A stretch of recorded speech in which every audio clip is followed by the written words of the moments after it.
2007 সালে গাজা অবরুদ্ধ করে ইসরায়েল। সে থেকে বহুবার বিশ্বের বহু প্রান্ত থেকে ত্রাণবহর ছুটে গেছে উপত্যকাটিতে, কিন্তু বেশিরভাগ সময়ই ফিরতে হয়েছে ব্যর্থ হয়ে। কখনো হত্যা, কখনো আটক, নানাভাবে আন্তর্জাতিক প্রচেষ্টাকে কঠোর হাতে ঠেকিয়েছে ইসরায়েল। গাজা উপত্যকায় টানা 18 বছরের ইসরায়েলি অবরোধ। এই দীর্ঘ সময়ে মানবিক সহায়তা নিয়ে কেউ এগিয়ে আসেনি এমন নয়, তবে সেসব আন্তর্জাতিক উদ্যোগ একের পর এক আটকে দিয়েছে ইসরায়েলি সেনারা। 2007 সালে অবরোধ শুরুর পর এমন দমন অভিযান চলছে ধারাবাহিকভাবে। বর্তমানে ইতালি ও স্পেন থেকে যাত্রা শুরু করা ফ্লোটিলার ভবিষ্যৎও অনিশ্চিত। এরই মধ্যে বেশ কিছু জাহাজ আটক করলেও বাকিরা সদর্পে ছুটে যাচ্ছে গাজার উদ্দেশ্যে। RICL TMX, যুগের পর যুগ স্থাপনা থাকে মজবুত। এর আগে আন্তর্জাতিক জলসীমায় ত্রাণ নিয়ে গাজায় যাওয়ার চেষ্টা করে মাদলিন নামের একটি জাহাজ। সেবার গাজার উপকূল থেকে প্রায় 185 কিলোমিটার দূরে ইসরায়েলি নৌবাহিনীর হাতে আটক হয় মাদলিন। জাহাজে থাকা 12 জনকে আটক করে IDF।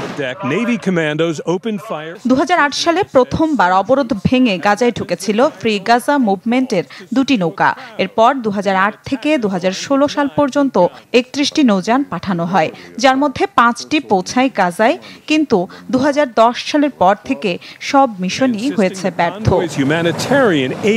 2011 সালে গড়ে ওঠে ফ্রিডম ফ্লোটিলা 2, যেখানে 10টি নৌযানে 300-র বেশি আন্তর্জাতিক কর্মী ছিলেন। কিন্তু ইসরায়েলের চাপ ও একের পর এক নাশকতায় বেশিরভাগ নৌযান যাত্রা শুরু করতে পারেনি।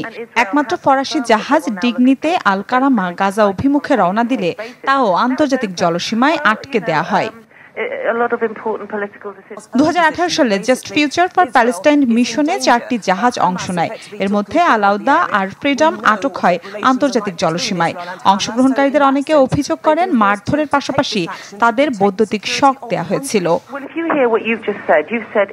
সবশেষ চলতি বছর কনসায়েন্স নামে জাহাজ মাল্টা উপকূলে হামলার শিকার হয়। 2 দফা ড্রোন হামলায় জাহাজে আগুন ধরে যায়, ছিদ্র হয় হালে, আহত হন অনেকে।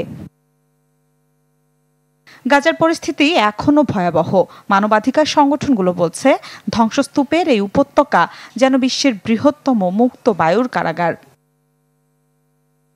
মিলা খন্দকার, চ্যানেল 24।